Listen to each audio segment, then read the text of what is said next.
So hello guys, welcome back. आज के video में हम बात करेंगे क्लास 12 युवक भारती हिंदी सब्जेक्ट के लिए, जो आर्ट्स साइंस एंड कॉमर्स सभी स्ट्रीम्स के लिए सेम है। Poem number 5 that is 5.1 Gurbani. उसके क्वेश्चन आंसर्स के बारे में हम करेंगे और थोड़ा चैप्टर का देखते हुए चलेंगे साथ में कि चैप्टर मतलब पोएम में आपके है क्या। So let us start. Question answers हम स्टार्ट करेंगे इसके लिए। स्पेशली आपको मैं रिकमेंड करूँगा कि आप लोग इसके जो वो है रेफरेंस बुक से आप इसके मतलब मीनिंग जो है वो वर्ड्स के देख लीजिए, रेफर कर लीजिए। मतलब एग्जाम में ज़्यादातर कभी कभी 2 मार्क्स के लिए इसके मीनिंग्स आते हैं कि अबाव पैसेज में से बताइए कि इसका मीनिंग क्या है। आपको नॉर्मल हिंदी दिया रहेगा या तो आपको ये नॉर्मल जो हमारा एक्सट्रैक्ट रहेगा उसके जैसा दिया रहेगा और बताएगा क्या, पूछेगा कि मतलब आपको बताना रहेगा कि नॉर्मल हिंदी में उसको क्या बोलते हैं, वाइस वर्सा ऐसा हो सकता है। तो आप सबके मीनिंग्स को अच्छे से देख लीजिएगा। चलिए शुरुआत करते हैं इसी के साथ।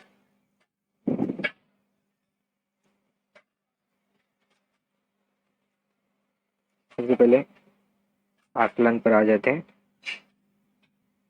नाम स्तुति के लिए ये आवश्यक है। आंसर देख लेते हैं कि इसके लिए क्या आवश्यक है। मोह को त्यागना, बुद्धि का श्रेष्ठ मानना, प्रेम भाव जागृत करना, सच्चे मन से गुरु से ज्ञान प्राप्त करना। तो नाम स्तुति के लिए ये चारों चीजें महत्वपूर्ण है। आप लोग साथ ही साथ स्क्रीनशॉट लेते चलिए, मैं थोड़ा थोड़ा टाइम देते रहूंगा हर स्लाइड के बारे तो ताकि से आप स्क्रीनशॉट अच्छे से ले लें। ओके, चलिए नेक्स्ट क्वेश्चन। आकाश के दीप मतलब आकाश में उजाला फैलाने वाली चीजें, वो है हमारे सूर्य और चंद्रमा। आपको सूर्य और चंद्रमा ही लिखना है, आप चांद नहीं लिख सकते हो क्योंकि पोयम के हिसाब से उसको चंद्रमा ही मतलब उसको उसी पोस्ट पे रखा गया है कि चंद्रमा पोयम में बोला गया है, तो इसलिए आपको भी सूर्य और चंद्रमा ही लिखना पड़ेगा। Okay, next. प्रत्ययुक्त शब्द, अब प्रत्ययुक्त मैंने पहले भी करवा चुका हूँ। आपको जैसे उपसर्गवादी शब्द रहते हैं, तो जैसे ये दान, ई, दानी, द या प्लस आलू, दयालु, गुण प्लस वान, गुणवान, अंतर प्लस आर, अंतराल। ओके, तो आप इसका स्क्रीनशॉट ले सकते हो। दानी, दयालु, गुणवान, अंतराल। चलिए नेक्स्ट। गुरु बिन ज्ञान न होई उक्ति पर अपने विचार लिखिए। ये उक्ति का सिंपल मतलब है कि बिना गुरु के हमें ज्ञान प्राप्त नहीं होता। इस पर आपको अपने विचार लिखने हैं। इधर अब बहुत अच्छे से दिया हो तो मैं आप रिकमेंड करूँगा कि आप भी इसी से ही पढ़िए तो अच्छा रहेगा। चलिए, ज्ञान की कोई सीमा नहीं है। विभिन्न क्षेत्रों में भिन्न भिन्न प्रकार के ज्ञान की आवश्यकता होती है। यह ज्ञान हमें किसी न किसी व्यक्ति से मिलता है। जिस व्यक्ति से हमें यह ज्ञान मिलता है वही हमारे गुरु कहलाते हैं। बचपन में बच्चे का पालन पोषण कर उसे बड़ा करके बोलने चालने और बोली भाषा सिखाने का काम माता करती है। उस समय वह बच्चे की गुरु होती है। बड़े होने पर बच्चे को विद्यालय में शिक्षकों से ज्ञान प्राप्त होता है। पढ़ लिखकर जीवन में पदार्पण करने पर हर व्यक्ति को किसी न किसी से अपने काम काज करने का ढंग सीखना पड़ता है। इस तरह के लोग हमारे लिए गुरु के समान होते हैं। मनुष्य गुरुओं से ही सीखकर विभिन्न कलाओं में पारंगत होता है। बड़े बड़े विद्वान, विचारक, राजनीति, समाजशास्त्री, वैज्ञानिक, अर्थशास्त्री अपने अपने गुरुओं से ज्ञान प्राप्त करके ही महान हुए हैं। अच्छी शिक्षा देने वाला गुरु होता है। गुरु की महिमा अपरंपार है। गुरु ही हमें गलत या सही में भेद करना सिखाते हैं। वे अपने मार्ग से भटके हुए लोगों को सही मार्ग दिखाते हैं। यह सच है कि गुरु के बिना ज्ञान नहीं होता है। तो पहले हमने मतलब बता दिया कि गुरु मतलब ज्ञान क्या होता है। उसके बाद हमने बता दिया कि हमें किससे ज्ञान मिलता है और हमने लास्ट में बता दिया है कि गुरु ही है जो हमें ज्ञान देता है, इसलिए उनके बिना हमें ज्ञान मिलना पॉसिबल नहीं है। नेक्स्ट, ईश्वर भक्ति में नाम स्मरण का महत्व होता है। इस विषय पर अपना मंतव्य लिखें। ईश्वर भक्ति में नाम स्मरण का महत्व है, इसका मतलब है मतलब जैसे आप चलते फिरते उठते बैठते हो, ईश्वर का नाम स्मरण करते हो, आप रिपीट करते हो। यह ऐसा हर रिलीजन में रहता है, ऐसा कोई स्पेसिफिक रिलीजन में नहीं है, सब में है। तो उसका मतलब क्या भी उसका महत्व होता है सब रीजन में, तो आपको बताने का उसी के हिसाब से अपने विचार प्रकट करने का। चलिए देखते हैं। ईश्वर भक्ति में अनेक मार्ग बताए गए हैं। उनमें सबसे सरल मार्ग ईश्वर का नाम स्मरण करना है। नाम स्मरण करने का कोई नियम नहीं है। भक्त जहाँ भी हो, चाहे जिस हालत में हो, ईश्वर का नाम स्मरण कर सकता है। अधिकांश लोग ईश्वर भक्ति का यही मार्ग अपनाते हैं। उठते बैठते आते जाते तथा काम करते हुए नाम स्मरण किया जा सकता है। भजन कीर्तन भी ईश्वर के नाम स्मरण में ही एक रूप है। ईश्वर भक्ति के इस मार्ग में प्रभु के गुणों का वर्णन किया जाता है। इसमें धार्मिक पूजा स्थलों में जाने की जरूरत नहीं होती। गृहस्थ अपने घर में ईश्वर का नाम स्मरण कर उनके गुणों का बखान कर सकते हैं। इससे नाम स्मरण करने वालों को मानसिक शांति मिलती है और मन प्रसन्न होता है। कहा गया है, कलियुग केवल नाम आधारा, सुमिरी सुमिरी नर उतरे पारा।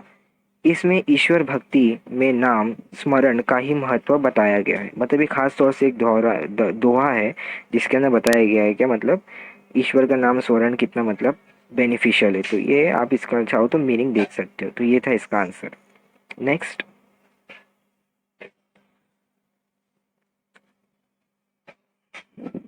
ओके, तो इसका जो रसास्वादन है वो मैं आपको अगले वीडियो में शॉर्ट में आपको बना के दे दूंगा। चलिए, साहित्य संबंधी सामान्य ज्ञान। गुरु नानक जी की रचनाओं के नाम, तो वो एक ही है, उसका नाम है गुरु ग्रंथ साहिब। और आदि आपको लगाना रहेगा क्योंकि चैप्टर की शुरुआत में वैसे ही दिया हुआ गुरु ग्रंथ साहिब आदि। आप लोग ने मैक्सिमम लोग ने ये नाम सुने ही होंगे, गुरु ग्रंथ साहिब।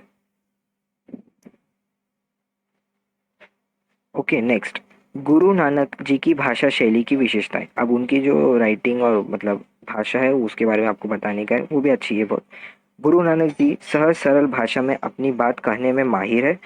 आपकी काव्य भाषा में फारसी, मुल्तानी, पंजाबी, सिंधी, खड़ी बोली और अरबी भाषा के शब्द समाये हुए हैं। आपने पद शैली में रचना की है। पद काव्य की गेय शैली है। ओके, तो ये था उनकी जो भाषा शैली, ये उसके बारे में थोड़ा हमने बता दिए विशेषताएं।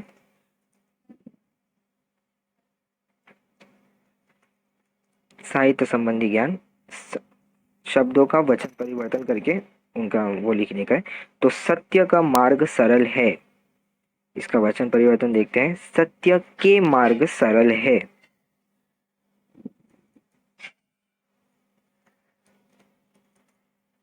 हथकड़ियां लगाकर बादशाह अकबर के दरबार को ले चले। आंसर देखते हैं इसका, हथकड़ी लगाकर बादशाह अकबर के दरबार को ले चले। सिंपल है ये सब। नेक्स्ट, चप्पे चप्पे पर कांटों की झाड़ियां है।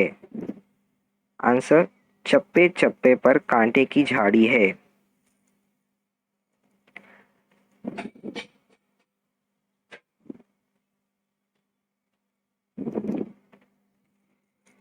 सुकरात के लिए यह जहर का प्याला है। सुकरात के लिए ये जहर के प्याले हैं। परिवर्तन करना है ना, मतलब एक है, एक वचन है तो बहुवचन करना है, और बहुवचन है तो एक वचन, मतलब एक है तो अनेक करना है, अनेक है तो एक करना है। तो प्याला है तो प्याले हो गया। रूढ़ी स्थिर है, परंपरा निरंतर गतिशील है। ये भी आगे के एक चैप्टर में आएगा हमको, सूर्य किशोरी चैप्टर नंबर 8, उसका एक सेंटेंस है ये। तो इसका देख लेते क्या है। रूढ़ियां स्थिर है, परंपराएं निरंतर गतिशील है। मतलब अंडरलाइन जो वर्ड है उसका ही करना है। उधर आपको बता ही दिया कि मतलब क्या करना है, आपको किसका वचन बदलना है। नेक्स्ट, उनकी समस्त खूबियों खामियों के साथ स्वीकार कर अपना लें। आंसर, उनकी समस्त खूबी कमी के साथ स्वीकार कर अपना लें। वे तो रुपये सहेजने में व्यस्त थे। वह तो रुपया सहेजने में व्यस्त था।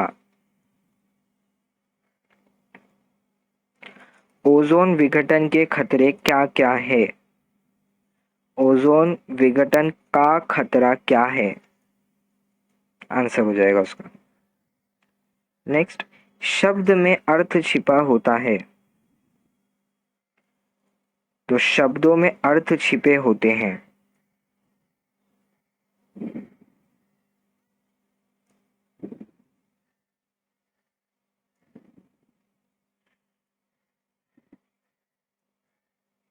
हेलो, यस, अभी से उसे ऐसा कोई कदम नहीं उठाना चाहिए।